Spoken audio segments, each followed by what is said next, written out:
বিশ্বনবী বলছেন তুদনা শামসু ইয়াউমাল কিয়ামাতি মিনাল খালক, সূর্যটাকে সৃষ্টির কাছাকাছি অতি নিকটবর্তী নিয়ে আসা হবে। কত বললাম? 9,30,00,000 মাইল দূর থেকে আপনাকে, এই আপনার থেকে আপনি আলো পাচ্ছেন, দুনিয়া দিনের আলো সূর্যের আলো আপনি পাচ্ছেন 9,30,00,000 মাইল দূর থেকে আপনি পাচ্ছেন। শুধু তাই নয়, এর তাপমাত্রা কত? বিজ্ঞানীরা বলছেন সূর্যের তাপমাত্রা হলো 1,40,00,000 ডিগ্রি সেলসিয়াস। 1,40,00,000 degree Celsius. এতটা আর টাকা আছে এসি চালিয়ে ঘরের মধ্যে থাকে, কিংবা যার ফ্যান লাইন নাই পাখা দিয়ে ঘোরায়, বারবার ঠান্ডা বরফ পানি খায় নিজেকে বাঁচার জন্য। এত গরমে কত মানুষ সহ্য না করতে পেরে মারা যায়। তীব্র গরমে থাকা যায় না। ছাদ, এই সূর্যের তাপে রাতের বেলাও ছাদ পর্যন্ত হিট হয়ে থাকে, গরম হয়ে থাকে। গরমের সময় আমরা বালিতে যেতে পারি না, বালু গরম উত্তপ্ত হয়ে আছে সেলসিয়াস। এতগুলো তাপমাত্রা, সামান্য এত তাপমাত্রাতে ভয়ঙ্কর পরিস্থিতি হয়ে যায়। কিন্তু কিয়ামতের ময়দানে সূর্যটাকে 1 মাইল উপরে করে দেওয়া হবে। ফায়াকুনুন নাসু আলা কদরি আমাল রুকবাতাইহি, কেউ আবার ঘামবে হাঁটু পর্যন্ত।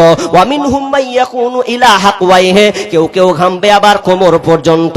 ঘামতে লাগাম পর্যন্ত হয়ে যাবে। এমন ভাবে মানুষ ঘামবে, বাঁচার কোন রাস্তা পাবে না। এই আরশের নিচে ছায়া পাবে, যে ছায়াটা আল্লাহর রহমতের ছায়া। তাহলে 7 শ্রেণীর মধ্যে আমাকে পড়তে হবে, তাহলে আমি ওখান থেকে বেঁচে যাব। জি, তাহলে বাঁচতে হলে 7 শ্রেণীর মধ্যে আমাকে ঢুকতে হবে, নিজেকে চেষ্টা করতে হবে। জি, ওটা দিয়ে বুঝে নেন, 7 শ্রেণীর মানুষ আরশের নিচের ছায়া পাবে। আরশের নিচে জায়গা যদি পেতে চাও, 7 শ্রেণীর মধ্যে তুমি গণ্য হও। মসজিদেতে বেঁধে রাখো তোমার ওই অন্তর, আল্লাহর জন্য ভালোবাসো, যুগ থেকে মধ্যে তুমি গণ্য হও। বিশ্বনবী 7 শ্রেণীর কথা বলেছেন। নাম্বার 1 আল ইমামুল আদিল। 1 নাম্বার, নেই পরায়ণ নেতা, নেই শাসক, ইনসাফ কায়েম করনে ওয়ালা শাসক, যে কিনা ছায়া পাবে। যে নেতাটা নেই পরায়ণ নেতা হবে। নেই পরায়ণ নেতা, মানুষ খালি প্রধানের পদ পেয়েছে তো খালি হুবিয়েছে, পেয়েছি। যে প্রধান হচ্ছে বলছে হুবিয়ে 5 বছর চলবো বে, 5 বছর। তুমি 5 বছর চলবে, তুমি ফুটে আছো। তুমি ফুটে আছো। কিভাবে ফুটে আছো? আমি সব জায়গায় উদাহরণ দিই। উদাহরণটা কি উদাহরণ জানেন? হেলিকপ্টার আর একটা সাইকেল। সম্পদ দিয়েছে, ও হেলিকপ্টার নিতেই পারে, মালিক হতেই পারে। যে হেলিকপ্টার ও বসে আছে, ও ভাবছে আমি কত বড়, দেখছিস আমি জমিনে লয় আসমানে ভাসছি, খুব উঠছি, খুব উঠছি আমি, আমার মতন কে আছি তে হে। কিন্তু ও জানে না কত রিস্ক। যে বসে আছে হেলিকপ্টার, খুব সম্মানীয় মানুষ, কিন্তু ওকে বুঝতে হবে কেমন। হেলিকপ্টারে চেপে আছে, হেলিকপ্টার সিগন্যাল তার ওপেন হয়ে আছে, চলতে আছে। আচ্ছা বলুন, যদি হেলিকপ্টারটা কোনো জায়গায় ধাক্কা মেরে দেয়, লারাতে মেরে দিল, এখন মারার সময় পোয়ালে মেরে দিয়েছে, আচ্ছা বলেন ওকে পাওয়া যাবে কি পাওয়া যাবে না? পাওয়া যাবে। ওকে নিয়ে গিয়ে আবার ওকে ঠিক ফিরিয়ে পাওয়া যাবে। প্রয়োজন আমরা মেটাতে না পারলে যথেষ্ট ইয়েতে আর কি মেহমানের সম্মান করা হবে না। অতএব আপনাদেরকে বলছি, আমাদের মেহমানদের প্রয়োজন দর্শকের। আলহামদুলিল্লাহ, দর্শক যা এসছেন। মহিলারা পিছনে দাঁড়িয়ে আছেন অনেকেই। সামনের যারা মা বোনেরা আছেন, আপনারা আর একটু সামনে চলে আসবেন, আর না হলে পিছনের গুলো সামনে এসে বসবেন, দিয়ে আমাদের সভাটাকে সাফল্য করার চেষ্টা করবেন। একটু বক্তাদের সম্মান যোগানোর জন্য আমরা যেন সঠিকভাবে সবাই বসে হাদিস কোরআন।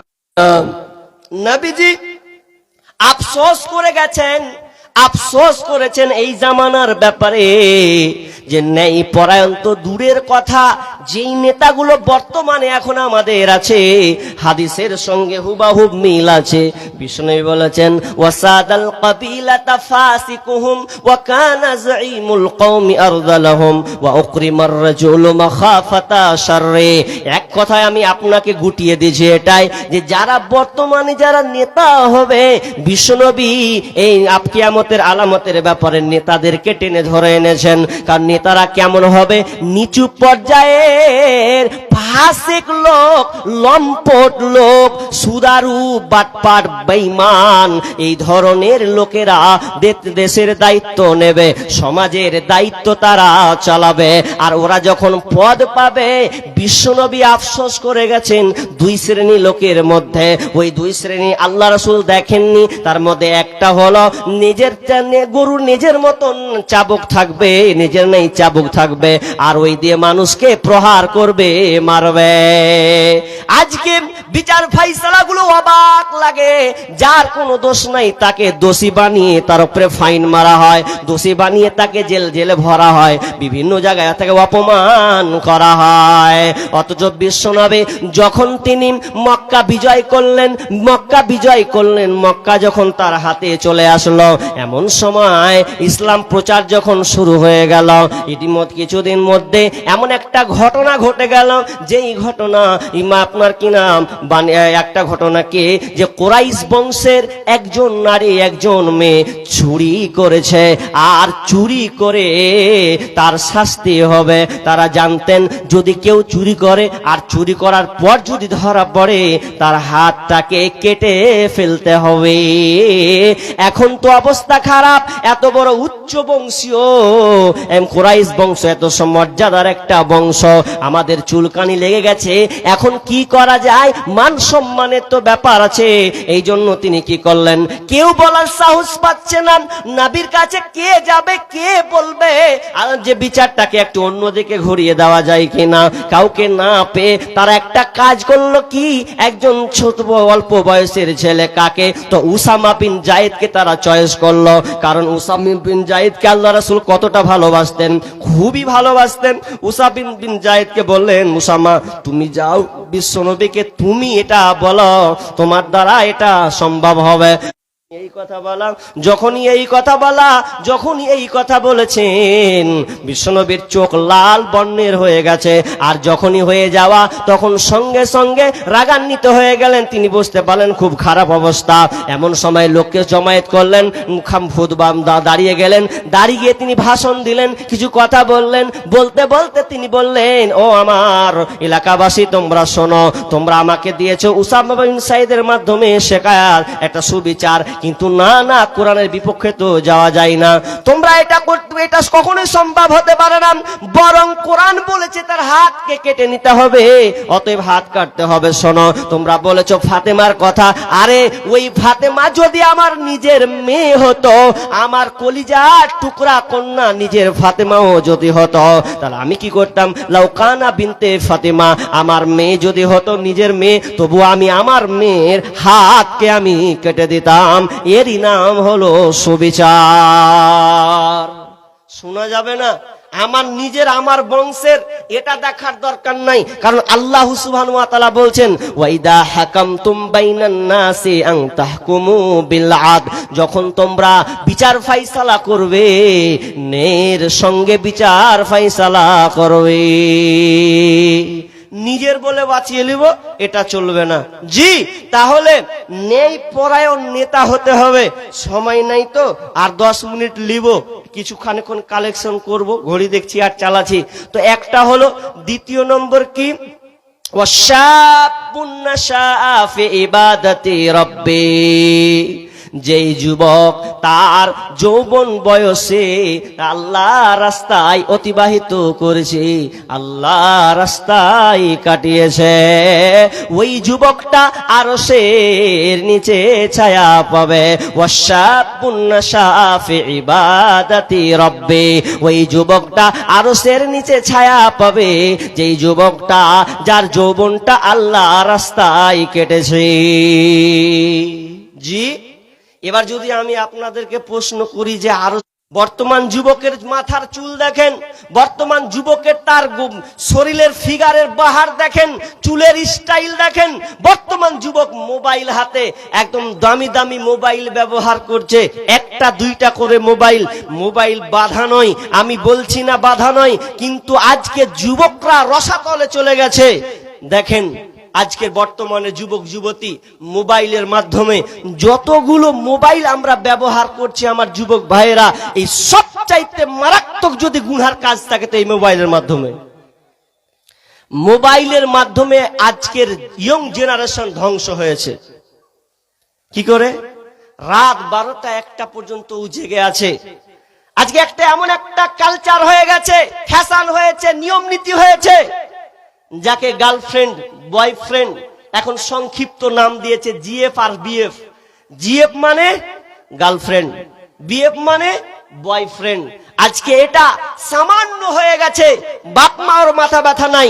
যুবক বলো, তোমার এই হালাতে তুমি কি করে তোমার এই যৌবন সময়টাকে যে নষ্ট করছো, তোমার কি মনে হয় যে আমি আরশের নিচে ছায়া পাবো নেব? কি অবস্থা আজকে মোবাইলে, আজকে যুবকরা শেষ হয়ে গেছে। অথচ যুবকের দাম কত? আল্লাহ রাসূল বলছেন ইকতানিম খামসান ক্বাবলা খামসিন, 5টা জিনিস আসার আগে তোমরা 5টা জিনিসের মূল্যায়ন করো। নাম্বার 1 সাবাবাকা ক্বাবলা হারামিক, তুমি তোমার যৌবন পেয়েছো, এই যৌবনকে তুমি কাজে লাগাও বার্ধক্য আসার আগে। তুমি যৌবনের মূল্যায়ন করো, যৌবনকে তুমি নিয়ামত মনে করো, গনিমত মনে করো। যৌবন তুমি পেয়েছো, এই যৌবন একবারই পাবে, দ্বিতীয় চান্স পাবে না। দেখেন না কত বাপজি, কত বৃদ্ধ অবস্থায় বয়স হয়ে গেছে, 60-70 বছর হয়ে গেছে, চায়ের দোকানে আর ভাতের টেবিলে বসে যখন ওকে পানি দেওয়া হয়েছে তো পানিটা ঠিক মতন করে খেতে পারছে না।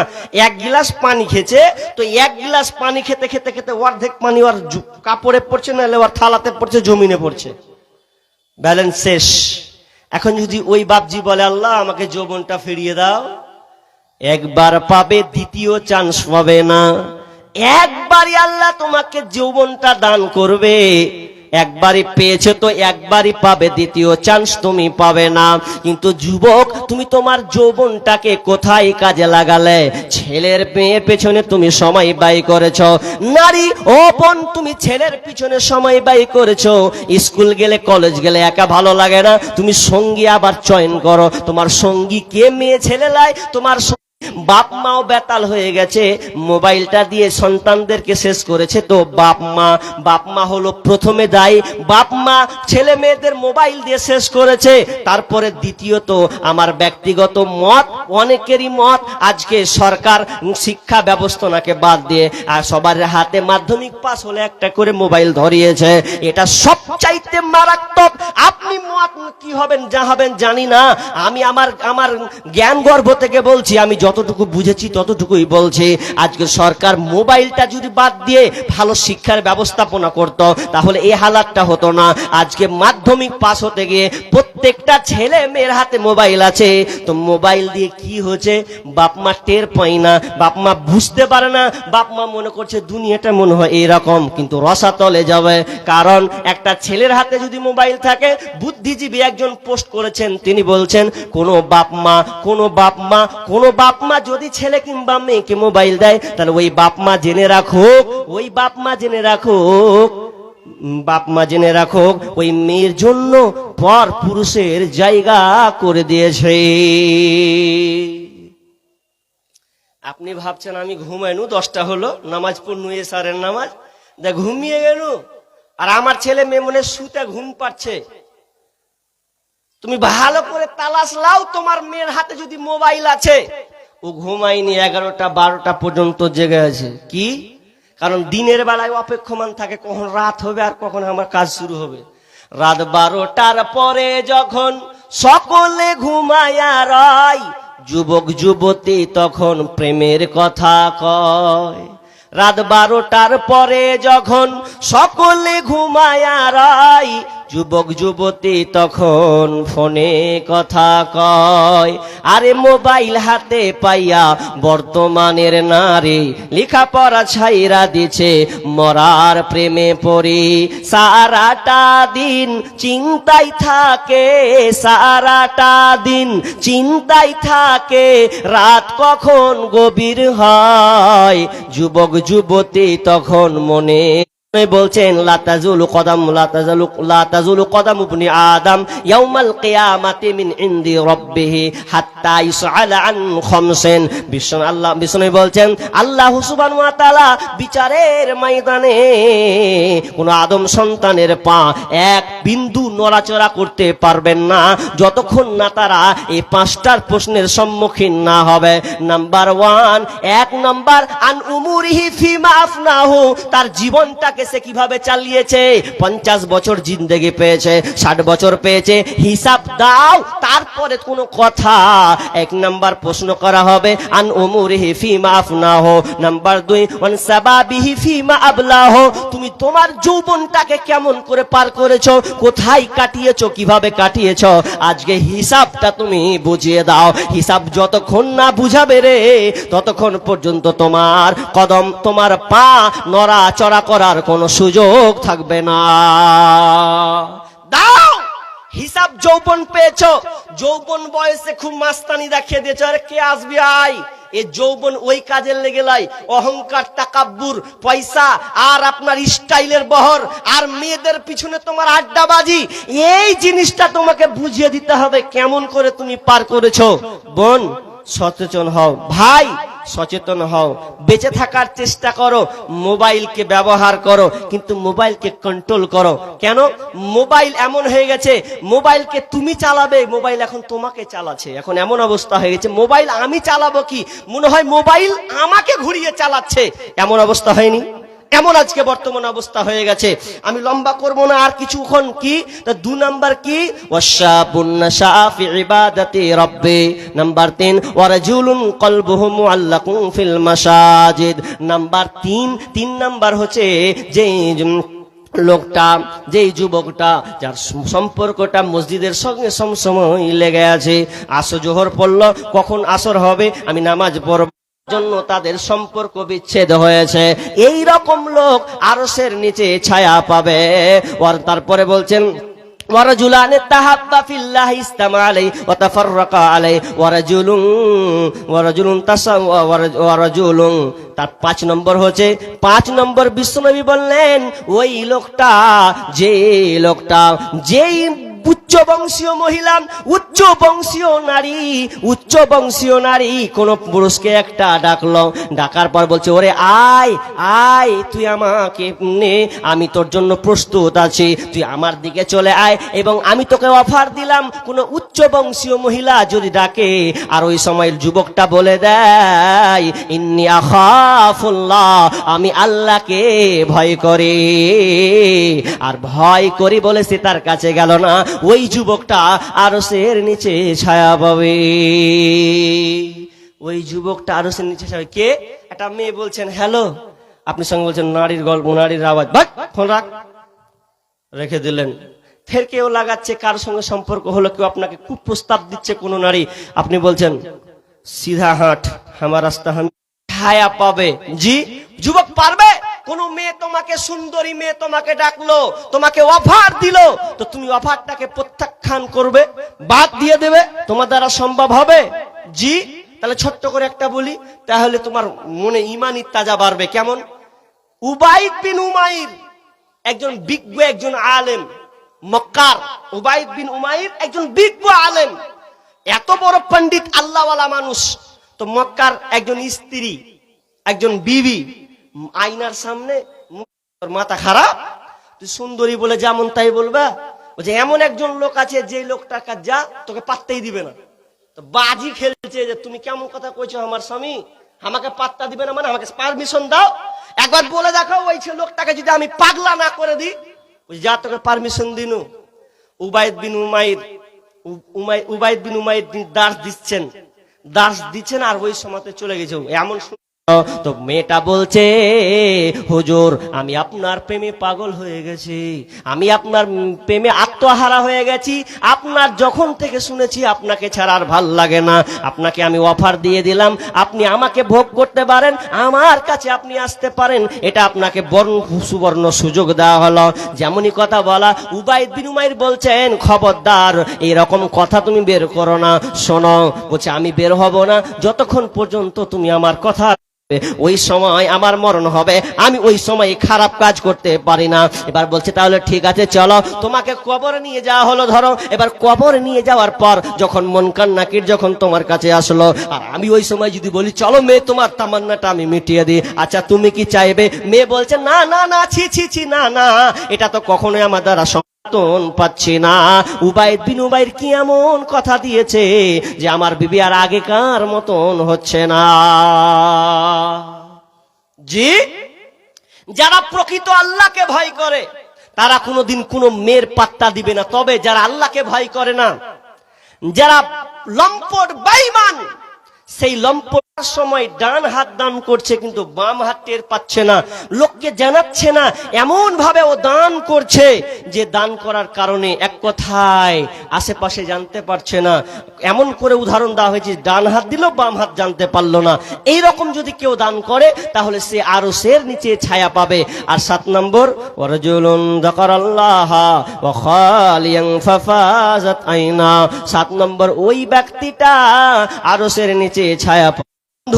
জি, আমি আপনাকে বলতে চাচ্ছি, এই দুনিয়ার মোহ ফিতনাতে থাকিয়েন না।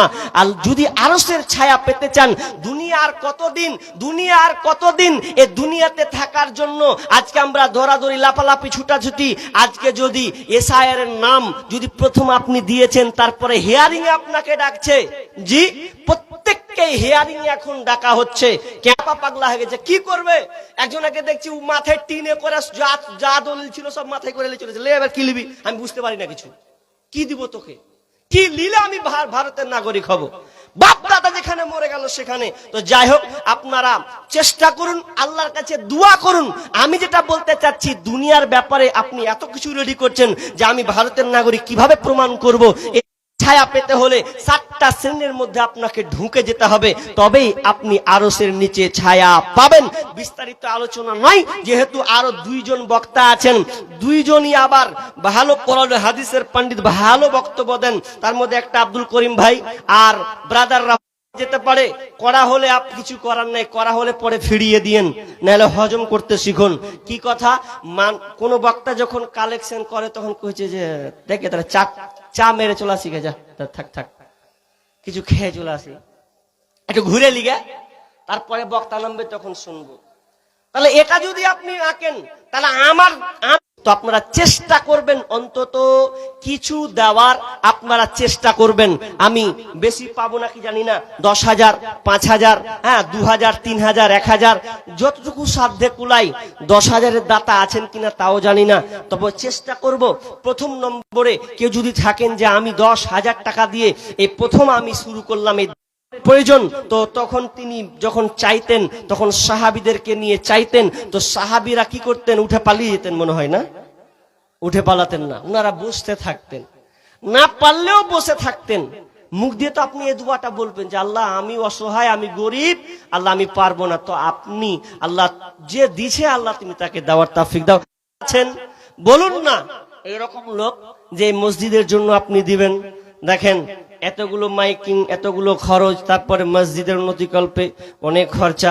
আপনি ভাবছেন যে এটা সস্তা? জি না। বলুন আল্লাহর জন্যে।